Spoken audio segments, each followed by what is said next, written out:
Okay, we're going to make a jump to section 10.1. So I'm going to do 8.1 and 10.1. And for the next class lecture, we're going to do 8.2. If you could do 8.1, then 8.2 becomes a special case and it will become a very short section. So that's how it's going to work. 8.1, 10.1 today. And in the next lecture, we're going to do 8.2 and 10.2. And then we'll proceed to the rest of chapter 10 and move to chapter 11. So, section 10.1 is on page 680. This section has minimal calculus. I'm really after the review of parametric equations. And it says on 10.1, page 680, the curve defined by parametric equations. It's identical to what you learned in your previous Math 8 class or trig. If you take x and make it a function of t and y is a function of t, now for each value of t will determine a point in the xy plane.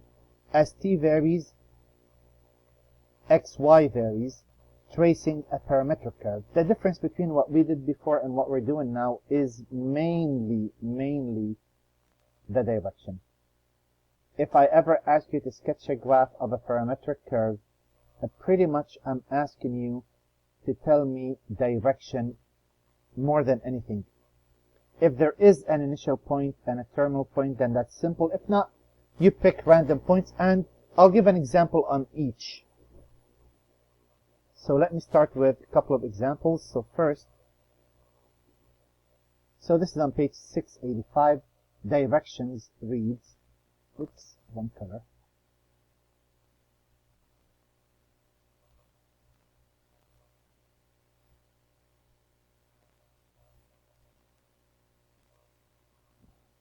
So directions reads, sketch the curve by using a parametric equation to plot the points.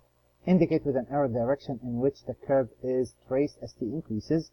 Anywhere I say sketch a parametric curve, you're responsible to tell me direction.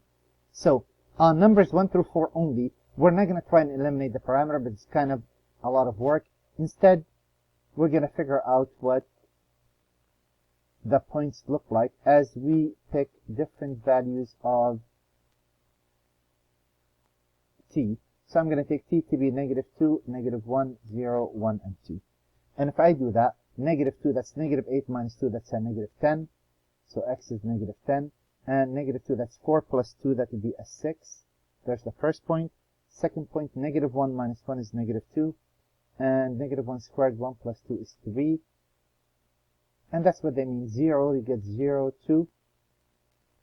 And 1, you get 1 plus 1, 2. 3. And if you put a 2 in, 8 plus 2 is 10. And a 6.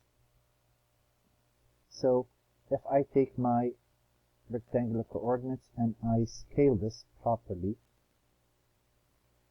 so if I make those, get that centered. So I need the x to run from -10 to 10. If I go 1, 1, 2, 3, 4, 5, 6, 7, 8, 9, and 10. 1, 2, 3, 4, 5, 6, 7, 8, 9. It's not centered perfectly, but that's okay. And if I let the y run from, it goes up from 1 to 6, so only going up 1, 2, 3, 4, 5, 6. And if I start plotting these points, -10, 6, -2, 3, 0, 2, 2, 3. This happened to be symmetric. That's not always the case. And if I fit a smooth curve through this, it would look something like this. That doesn't look like a curve. So something like, and if I looked at the points from t equal -2, this is where I was 2 minutes ago. This is where I'm going to be a minute. So this is where I was 2 minutes ago. This is where I was a minute ago. This is where I am right now. And this is where I'm going to be a minute from now. And this is where I'm going to be 2 minutes from now. Well, the direction is evident from increasing to decreasing values of t. That's how things work in this section. Now, you'll notice this is a lot of work. And if the curve really does awkward things, which it does in 5C, you know, parametric curves could do really crazy things. or solve very complex problems if I want to put it in mathematical terms. That's what crazy things mean. Instead, I would eliminate the parameter out of the equation. That is, I'll eliminate t out of the equation by using two equations, two unknowns, like we learned in trig, systems of equations. And then I'll know what the curve look like, because by now I should be able to sketch a graph of almost anything. Let me look at the next set of problems. So in the book on numbers 5 through 10, it says to first sketch the curve, then eliminate the parameter, which is really a long way of doing this. For what we need, we're going to switch the directions and pick from number 11 through the rest of the section. So pretty much we're going to do the same for the entire section. First, we want to eliminate the parameter out of the equation and come up with the Cartesian equation. In case you don't know what that is, that's the x and y correspondence or rectangular equation.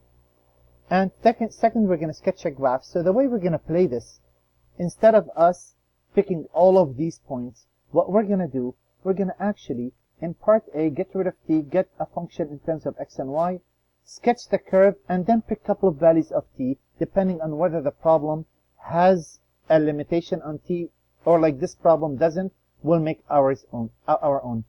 So here, if I look at this and say, all right, you know what, let me get t out of the way.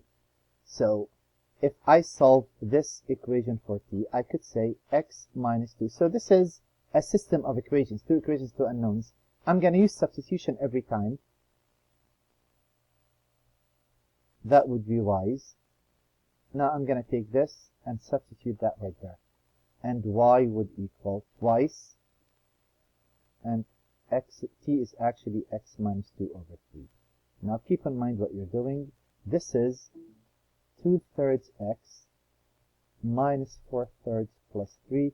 And if I combine like terms, 2/3 x. And if I take 9 minus, that's 5/3. So I know what this graph looked like. That is, if I look at this grid, I'm going to make that grid a bit bigger since I have all of that space. Might as well make use of it. It looks pretty. And here we are. So if I take a look at this problem, I know how to graph a straight line. That's the key here. The key is, when I come up with this, I know how to sketch a graph of going up 1 and 2/3 and rising 2 units and running 3 units. So I do know that no matter which values I'm going to pick, no matter what values I choose, all of the points are going to end up lying on this straight line. The question is, if they gave me a limitation on t, they didn't, I'll figure out a portion of this line. But for now, I need just to know direction. Couple of values of t will do the trick. And it's as simple as this. T equals 0, where am I? So the catch is, when I eliminated t out of the equation, I lost direction. I can't figure out the direction in this case. I need to pick values of t. So you don't ever say, oh, well, it's going to be in the increasing order of x. That's not the way. T equals 0. I am at the point 2, 3. 1, 2, 1, 2, 3. And if I plug t equal 1, I will get 1, 3 plus, that's a 5, and that's a 5, right? 1, 2, 3, 4, 5, 1, 2, 3, 4, 5. Again, my line is slightly off. So, since this is where I am right now, and this is where I'm going to be in 1 minute, I got the direction. So you show me clearly where the direction is and how this is behaving. And that's really what this section is about as far as the graphing. How does calculus apply to this? You're going to be very impressed. This is very exciting in this class, and it's even more exciting in your next course, right? Our next life. Now let me look at another problem. Well, looking at this problem, I noticed that, well, there's trig involved. Substitution is unwise as is. That is, it would be very unwise for you to do anything like this. Instead, anytime I see trig, I should be thinking of identities. And if I want to be specific, for most of our applications, the Pythagorean identity will do the trick. That is, if I glance at this, I'll say, look, I see a sine and cosine, tan and secant, cotangent and cosecant. Well, if I square both sides, this says the sine squared of t equals x squared. And if I isolate this trig function by itself, y So I'll go this way, right? I would say cosine of t equals 1 minus y, and if I square both sides, I'll get that cosine squared of t to equal 1 minus y squared. And notice what happened if I add those two sides. Sine squared plus cosine squared equal a 1, and x squared plus 1 minus y squared equal a 1. And we do know that you could switch the order on those because it's a square. That's easy. Not that you have to. And now if I really glance at what this graph looked like, well, I know what that looked like. That is a circle centered at 0, 1 with a radius of 1. So 0, 1, 1 up, 1 down, 1 to the right, 1 to the left. The actual circle looks like this. The question always, how about direction? It says run from 0 to 2 pi. I wouldn't mix this up with 0 to 2 pi, meaning this direction. I pick values of t. T equals 0 is a wise point, and since I'm dealing with trig, t equal 1 is unwise. Maybe pi over 2. If I throw a 0 in, sine of 0 is 0. Cosine of 0 is 1 minus 0, that's 0. So the point 0, 0, this is where I am right now. And in pi over 2, in 1.57 seconds or minutes, plug that in, that's a 1. And this is 0 plus 1, 1, 1, 1. It's just a coincidence that it's matching this. And I know from 0 to 2 pi, since they didn't compress or stretch the period, I'm going to trace the whole curve.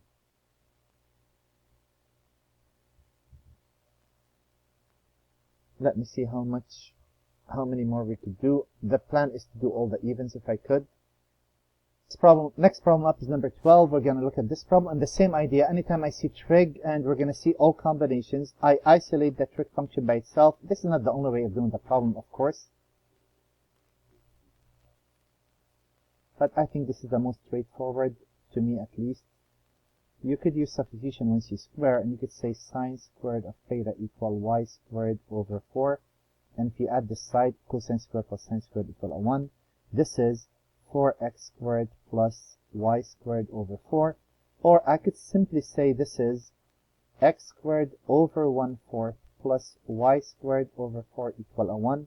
This is a circle with, this is an ellipse, I'm sorry. Got carried away there. This is an ellipse. We have a center at 0, 0, that's good. And I'm going to stretch half a unit in the x, 2 in the y. The whole ellipse looks something like this, but I figured out that, you know what, we're tracing a portion of that. Again, do not mix 0 to 2 pi as running in this direction. That's not how it works. T equals 0, where am I? 1/2, 0. At t equals 0, I'm right there. At t equal pi over 2, I'll plug pi over 2 in there, because if I plug t equal pi one shot, the end, I'll get negative 1/2, 0. But I wouldn't know whether I trace the top portion or the bottom portion. It looks like the top, but again, I'm going to show you a problem once we get to 20 and 22, and you're going to see how this works differently. If I put pi over 2, cosine of pi over 2 is 0, sine of pi over 1 is 1, so 0, 1. So here, I notice that I trace the upper half. It matches, just a coincidence, you guys. Don't get excited now. So the graph is only that top portion. Guessing I'm going to try and finish this problem. If I can't, then I'm going to go ahead and probably delete it and put it in the next section. So wouldn't that be 1 over e to the t squared? And if I take this and plug it in there, and the reason I'm always after y, because we're used to y as a function of x. Doesn't this look like this? Except, keep in mind, if x is an exponential, x cannot be negative, and y cannot be negative. Couple of values of t will do. T equals 0, t equals 1. At t equals 0, e to the 0, e to the 0, that's the point 1, 1. 1, 1. T equal 1, I'll get e, and 1 over e squared, 2.71 So I know the direction is running this way, right? I didn't pick t equal fractions yet, and that would be